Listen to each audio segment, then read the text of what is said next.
Assalamualaikum warahmatullahi wabarakatuh. Salam sejahtera untuk kita semua.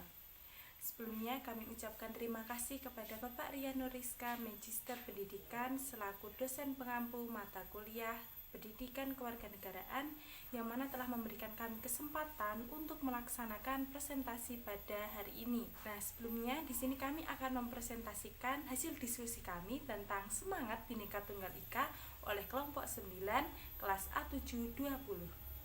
Materi semangat Bhinneka Tunggal Ika kelompok 9 dari kelas A720 yang mana terdiri dari saya sendiri Aulia Sania dengan NIM 2014-46254, yang kedua Fani Agustina dengan NIM 2014-46255, dan yang ketiga Wikutra Sabda Aji dengan NIM 2014-46266. Nah, jadi teman-teman, sejarah Bhinneka Tunggal Ika itu sendiri, istilah Bhinneka Tunggal Ika dipetik dari kitab Sutasoma karya Empu Tantular semasa Kerajaan Majapahit kira-kira abad ke-14 Masehi. Nah, yang memiliki arti berbeda-beda itu dalam satu. Nah, awalnya Bhinneka Tunggal Ika ini menunjukkan semangat toleransi keagamaan, yang kemudian istilah tersebut diangkat menjadi semboyan semboyan bangsa Indonesia yang konteks permasalahannya bukan hanya menyangkut tentang toleransi beragama, tetapi juga toleransi antar suku, agama, ras, dan antar golongan. Nah, semboyan itu dilukiskan di bawah lambang Garuda Pancasila yang mana telah ditetapkan dalam Peraturan Pemerintah Nomor 66 Tahun 1951 tentang Lambang Negara. Selanjutnya, makna semboyan Bhinneka Tunggal Ika. Negara Indonesia adalah negara besar yang mana masyarakat hidup, tumbuh, dan berkembang dengan lingkungan yang majemuk atau plural society. Oleh karena itu, adanya Bhinneka Tunggal Ika ini menjadi semboyan negara yang harus dipegang teguh dalam menjalankan kehidupan bermasyarakat, berbangsa, dan bernegara. Adanya Bhinneka Tunggal Ika ini hendaknya dapat juga dimaknai sebagai suatu yang penting dalam mencapai tujuan nasional, yang mana Bhinneka Tunggal Ika menjadi simbol persatuan di dalam negara Indonesia sebagai negara yang multikultural.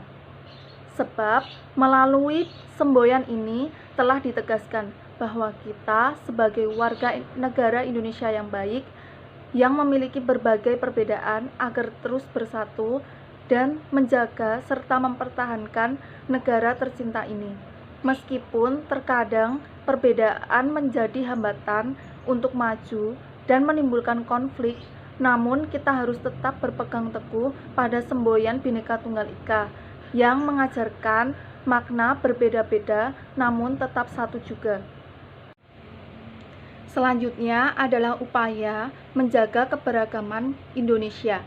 Bangsa Indonesia adalah bangsa yang kaya akan keberagaman dalam berbagai hal, termasuk kebudayaannya, di mana setiap daerah memiliki kebudayaannya masing-masing dengan ciri khasnya tersendiri.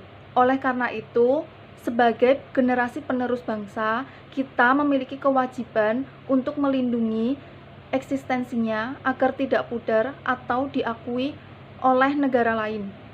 Untuk menjaga keberagaman di Indonesia dapat dilakukan melalui berbagai upaya. Di antaranya adalah yang pertama, kultur experience, yaitu pelestarian budaya yang dilakukan dengan cara terjun langsung ke dalam sebuah pengalaman kultur.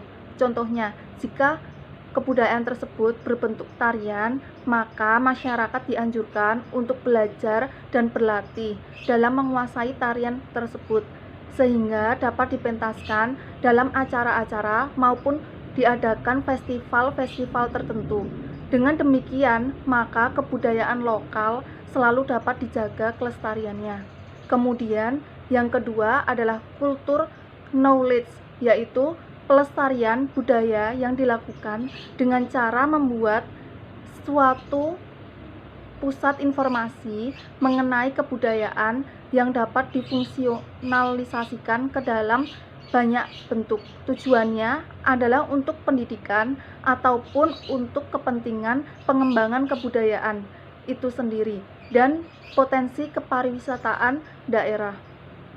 Selain itu, ada upaya-upaya yang dapat dilakukan oleh masyarakat. Misalnya, yang pertama, meningkatkan kualitas SDM untuk memajukan budaya lokal. Yang kedua, mendorong masyarakat untuk memaksimalkan potensi budaya lokal sekaligus memberdayakan dan melindungi budaya lokal.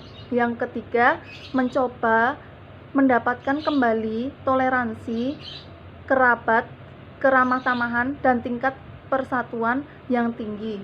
Yang keempat, selalu menjaga kebudayaan Indonesia agar tidak punah. Dan yang terakhir adalah bekerja keras untuk memungkinkan masyarakat mengelola keanekaragaman dari budaya lokal. Tantangan persatuan dan kesatuan bangsa. Tantangan persatuan dan kesatuan bangsa terbagi menjadi dua, yaitu tantangan internal dan tantangan eksternal. Tantangan internal. Tantangan internal merupakan segala bentuk dalam negeri yang dapat menghambat pembangunan nasional dan mengancam persatuan, kesatuan, bahkan keutuhan negara apabila tidak segera diatasi. Tantangan internal meliputi A. Keanekaragaman bangsa. Terjadi konflik antar daerah, antar suku, bangsa sebagai akibat dari perselisihan yang dilatar belakangi oleh suku, ras, agama, budaya, bahasa, adat istiadat, dan lainnya. Yang B. Kesenjangan sosial dan ekonomi masyarakat. Kesenjangan sosial sebagai akibat tidak meratanya pertumbuhan ekonomi yang dapat dirasakan oleh seluruh lapisan masyarakat, sehingga mendorong terciptanya golongan atau kelompok tertentu di kalangan masyarakat. C. Menurunnya sikap toleransi. Krisis toleransi ini timbul dilatar belakangi oleh segala perbedaan yang muncul, terutama berkaitan dengan sara, yang akhirnya timbullah konflik antar golongan, kelompok, dan masyarakat. Di sisi lain, krisis toleransi ini terjadi akibat dari maraknya isu atau berita hoax dari berbagai media massa yang semakin memperparah kondisi. Tantangan eksternal. Tantangan eksternal merupakan segala bentuk gangguan yang berasal dari luar negeri sehingga dapat mengakibatkan terancamnya persatuan, kesatuan, dan keutuhan negara. Tantangan eksternal meliputi A. Globalisasi. Adanya arus globalisasi hendaknya disikapi dengan cermat sehingga tidak menimbulkan terjadinya perpecahan antar masyarakat. B. Keinginan negara luar untuk menguasai Indonesia. Adanya globalisasi memudahkan negara luar untuk melakukan penjajahan secara moderat dengan tujuan utama untuk menguasai kekayaan alam dan segala bidang kehidupan di Indonesia. Penjajahan secara modern dilakukan melalui antar budaya, teknologi, masuknya paham-paham yang sebenarnya bertentangan dengan nilai Pancasila, produk-produk asing, perusahaan asing, dan masih banyak lagi. C. Propaganda asing melalui berbagai media asing, bahwa media sosial maupun media massa dijadikan sarana para pihak yang tidak bertanggung jawab untuk menyebarkan berita palsu atau hoax serta propaganda asing, di mana propaganda ini bertujuan menjadi peluang untuk menyusupkan nilai-nilai yang bisa memprovokasi dan memecah belah bangsa melalui konten-konten hoax dan ajaran kebencian. Sekian presentasi dari kelompok kami. Bila ada kurang lebihnya kami mohon maaf. Bila ada pertanyaan boleh ditanyakan. Wabillahi taufiq wal hidayah. Wassalamualaikum warahmatullahi wabarakatuh.